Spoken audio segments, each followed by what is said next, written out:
नमस्कार यूट्यूब ज्ञान साझा चैनल में आपका बहुत बहुत स्वागत है। बंधुओं, ये जो आप देख पा रहे हैं 2022 11 दिसंबर को WBTET का एग्ज़ाम जो हुआ था उसमें हिंदी विभाग का प्रश्न है। और इस बार जो 10 दिसंबर 2023 को WBTET का एग्ज़ाम होगा, तो इस प्रश्न के ज़रिए आप इस बार जो एग्ज़ाम होगी उससे आप मदद लेकर अपना हिंदी का एग्ज़ाम पेपर को समझ सकेंगे। अब यहाँ पर पहले तो मैं ये बतला दूँ, जो ये आप हाइलाइटर देख पा रहे हैं प्रश्नों के उत्तर में, ये ऑफिशियली आंसर की जो WB प्राइमरी एजुकेशन के द्वारा आया हुआ था उसका ही मैंने टिक किया हूँ। अपने से यहाँ पर मैंने कुछ भी प्रयास नहीं किया हूँ। दूसरी नंबर बात है कि ये प्रश्न पत्र के ज़रिए मैं 2-4 बातें मुख्य बतला देता हूँ। इसके साथ साथ इस पेपर को सॉल्व भी किया हूँ और इसको पढ़कर आपके समक्ष में बतलाऊँगा भी। ये जो 31 से हिंदी का प्रश्न शुरू होगा और 60 तक आपको देखने को मिलेगा। फिर से मैं कह दे रहा हूँ, प्रश्न संख्या 31 से 60 तक के बीच तक आपको हिंदी का प्रश्न मिलेंगे। और हिंदी प्रथम जिसका भाषा है वो इस प्रश्न संख्या को अपने एग्ज़ाम में उसके अनुसार जो आपका प्रश्न बनेगा उसका उत्तर आपको देना है। दूसरी नंबर मुख्य बात है कि सिलेबस जो है आपका वही रहेगा जो 2022 में आया हुआ था। आप मेरे वीडियो में देख सकते हैं, WBTET प्रिपरेशन प्लेलिस्ट है, उसमें ऑफिशियली सिलेबस भी दिया हुआ है। अब यहाँ पर सिलेबस के अनुसार जैसे प्रश्न पूछा गया था, इसमें 31 से 9 प्रश्न जो है आपके गद्य खंड से आया हुआ था। 31 से 9 आपके गद्य खंड से आया हुआ था और उसके बाद बचा 10 से लेकर आपका 31 से 39 तक आपका गद्य खंड आया था, और बाकी 40 से लेकर आपका 45 तक 40 से लेकर 45 तक आपका पद खंड से आया था, यानी कि कविता से। गद्य खंड में आपको कुल प्रश्न देखने को ही मिलेंगे, केवल कुछ एक से ज़्यादा या दो से ज़्यादा मैंने नहीं देखा हूँ व्याकरण से संबंधित प्रश्न। पद खंड में भी लगभग उसी तरह आपका प्रश्न जो है आपका कविता से ही पूछे गए हैं और व्याकरण से संबंधित प्रश्न एक से ज़्यादा नहीं हैं। ठीक है, बाकी जो आपका 15 बचा वो आपका पेडागोजी संबंधित हिंदी के जो है उससे आया है, और वो आपका पेडागोजी से और व्याकरण से दोनों से मिलाकर इसमें बना हुआ है। एक बार मैं प्रश्नों को आपके समक्ष पढ़कर सुनाता हूँ और उसका उत्तर भी दिखाता हूँ, ताकि आपको समझ में भी आ जाएगा कि किस तरह से पिछले बार प्रश्न पूछा गया था। जो दे चुके हैं WBTET पास भी कर चुके हैं, उनके लिए अगर वो चाहते हैं कि मेरा और भी नंबर बढ़े तो वो भी इस वीडियो को देख सकते हैं। हालांकि उनके पास प्रश्न पत्र भी होंगे और सॉल्व भी किया होगा, लेकिन जो नए इस बार देंगे उनके लिए ये ज़्यादा महत्वपूर्ण है। प्रश्न जो है पहला मैं पढ़ता हूँ। प्रकृति के विभिन्न स्वरूपों और रूप चेष्टाओं का प्रभाव मनुष्य पर पड़ता है और वे ही उसकी अभिव्यंजना के विषय बनते हैं, उसके मन में भाव उत्पन्न करते हैं। मनुष्य प्रकृति के नाना स्वरूपों को देखता है, उसके रूप लावण्य से मुग्ध हो जाता है और उसमें भावों का उद्रेक होता है। इन्हीं भावों को वह अभिव्यक्त करने का प्रयास करता है और कला का जन्म होता है। इस दृष्टि से कला और प्रकृति का घनिष्ठ संबंध प्रकट होता है। प्रकृति के कुछ चित्र अपनी विशेषताओं के कारण अथवा मनुष्य की अभिरुचि के कारण उसे अपनी ओर आकृष्ट करते हैं और उसके मन में अंकित हो जाते हैं। मनुष्य उन्हीं चित्रों को कलाओं द्वारा अभिव्यक्त करता है। आदिकाल से मनुष्य प्रकृति की ओर आकृष्ट होता आया है, क्योंकि उससे उसकी वासनाओं की तृप्ति होती है।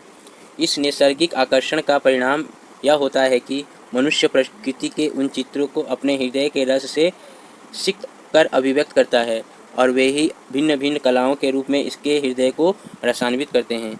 भारत के साहित्य में इसे रस कहते हैं। साहित्य के साथ ही साथ अन्य कलाओं से भी इसकी निष्पत्ति होती है। प्राकृतिक दृश्यों को देखकर कलाकार के हृदय में भावना का उदय होता है। वह यदि उस भावना की तीव्रता अथवा स्थायित्व को वास्तविकता के साथ व्यक्त करने में समर्थ हो तो उसे अभिव्यक्ति से दर्शक, श्रोता अथवा पाठक समाज को भी उतनी तृप्ति हो सकती है जितनी कलाकार की हुई थी, जबकि उसका उस प्राकृतिक दृश्य के साथ साक्षात्कार हुआ था। कलाकार के हृदय के माध्यम से साधारण जनता को प्रभावित करता है। वह जितना अधिक हृदय साम्य स्थापित कर सकेगा उतना ही सफल कलाकार माना जाएगा। कलाकार की अंतरात्मा का सच्चा भाव उसकी कला वस्तु में निहित होता है। सहृदय पाठक को वही भाव रसान्वित करने में समर्थ होता है। यदि कलाकार का जीवन संबंधी अथवा जगत संबंधी अनुभव सच्चा ना हो तो उन्हें रीति से व्यक्त करने में समर्थ नहीं हो सकता और उसकी अभिव्यक्ति दोषपूर्ण होती है, सशक्त नहीं होती और मानव समाज उसकी कृति से तृप्ति अनुभव नहीं करता। यह कलाकार की सफलता है। तो ये पिछले बार गद्य खंड से ये पूछा गया था और इससे संबंधित प्रश्न जो आए हुए हैं अब मैं आपके समक्ष पढ़कर इसका उत्तर भी जो है ऑफिशियली वो मैं बतला देता हूँ। सशक्त का विलोम शब्द एक व्याकरण से पूछा गया है। ये सशक्त का विलोम शब्द अशक्त। सफल कलाकार होने के लिए आवश्यक है हृदय की समानता। आप लोग, मैं अपना जहाँ तक सोचता हूँ कि इतनी बड़ी लाइनों में आपका प्रश्न को ढूंढना सबसे बेस्ट तरीका है कि आपका जो प्रश्न पूछा गया है वही प्रश्न से संबंधित वो लाइन तुरंत देखना। इससे आपको क्या है कि उत्तर जल्दी मिल जाएंगे, समय कम लगेंगे। लेकिन एक बार कम से कम या 2 बार कम से कम आपको समय के अनुसार ही तो सब करना है। पूरा का पूरा एक बार पढ़ लेना ज़रूरी बनता है। जो आपका गद्यखंड से पूछा जा रहा है उसको पूरा पढ़ लीजिए, फिर समझ में आए 60% 70% जो भी, फिर भी क्या है कि अपने हिसाब से फिर प्रश्न को देखिए और उसका उत्तर ढूंढ लीजिए। ठीक है। 33 नंबर, कलाकार की अंतरात्मा का सच्चा भाव किस पर निर्भर है? कला वस्तु पर। कलाकार किसे प्रभावित करता है? जनता को।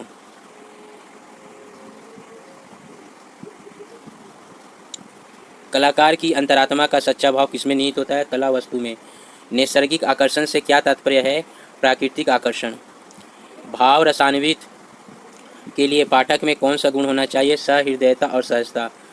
प्रस्तुत गद्यांश के एक उपयुक्त शीर्षक बताइए। प्रकृति मनुष्य की अभिव्यंजना है। मनुष्य की चेतना पर प्रभाव पड़ता है प्रकृति के रूप, चेष्टा और विभिन्न स्वरूपों का। अब उसके बाद आते हैं पद्य खंड में। 5 प्रश्न पूछे जाएंगे। इस बार भी वैसे ही रहेगा। 5 प्रश्न आपका पद्य खंड से रहेंगे, 9 प्रश्न आपका गद्य खंड से रहेंगे।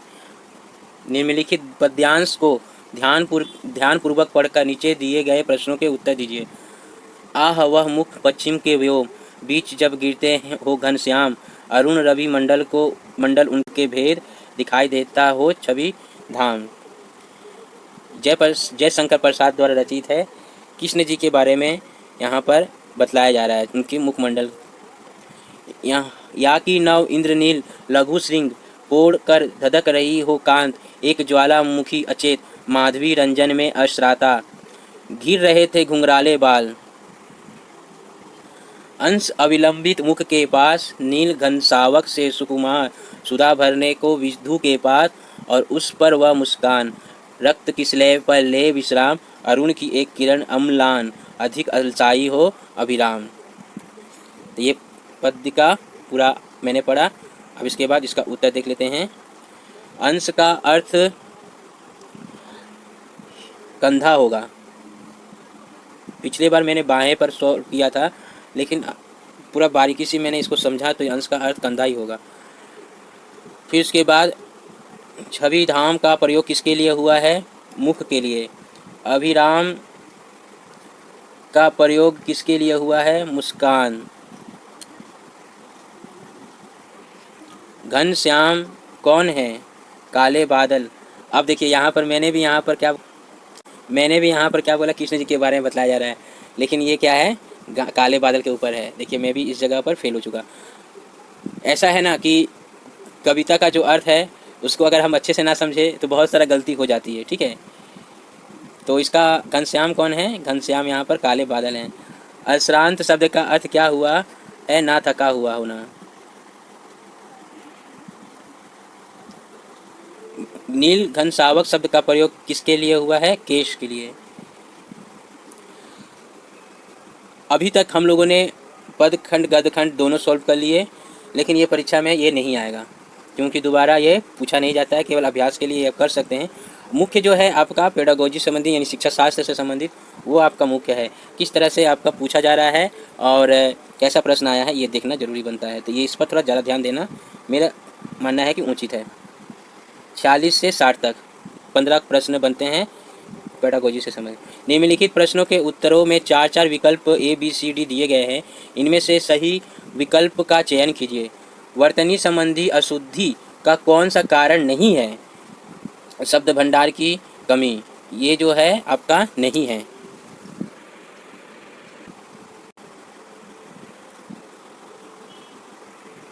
सुनने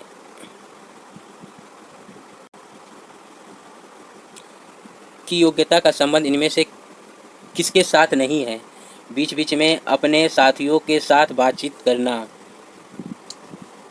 निम्नलिखित में से कौन सी विधि रचना शिक्षण की विधि नहीं है? भाष्य विधि।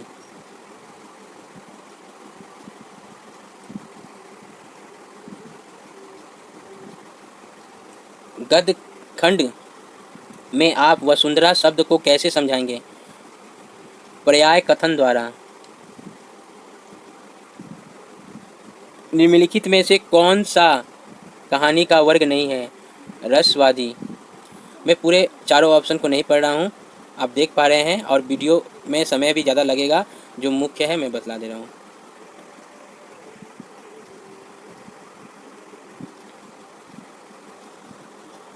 लिपि का सही ज्ञान एवं अभ्यास का उद्देश्य किस स्तर का है? प्रारंभिक स्तर। लिपि का ज्ञान। निम्नलिखित में से कौन सा पाठ्य पुस्तक का गुण है? प्रयोजन।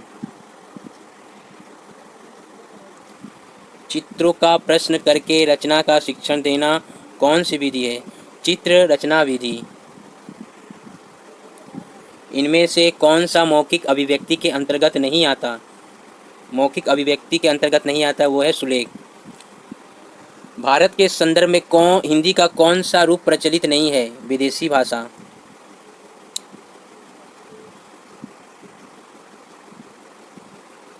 हिंदी में मूल्यांकन हेतु निम्नलिखित में से किस प्रकार के प्रश्न होना अनिवार्य है?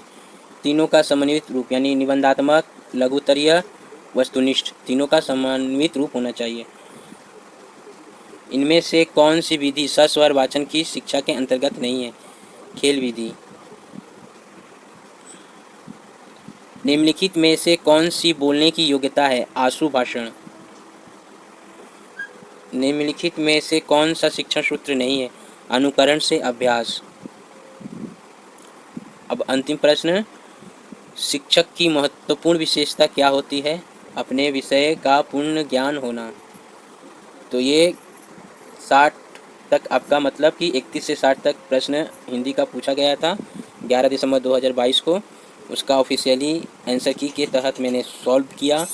साथ ही साथ प्रोज पोयम जो आया था पद्यखंड गद्यखंड दोनों को मैंने भी बोला आपके समक्ष। और इस बार के लिए किस प्रकार का तैयारी होना चाहिए, किस तरह का प्रश्न बनेगा, कैसे होगा, ये सब आपको मैं नेक्स्ट वीडियो में बतलाऊँगा। अच्छा लगा हो तो ज़रूर से ज़रूर वीडियो को लाइक, चैनल को सब्सक्राइब और शेयर करना मत भूलें। पूरे वीडियो को देखने सुनने के लिए आप सभी का बहुत बहुत धन्यवाद।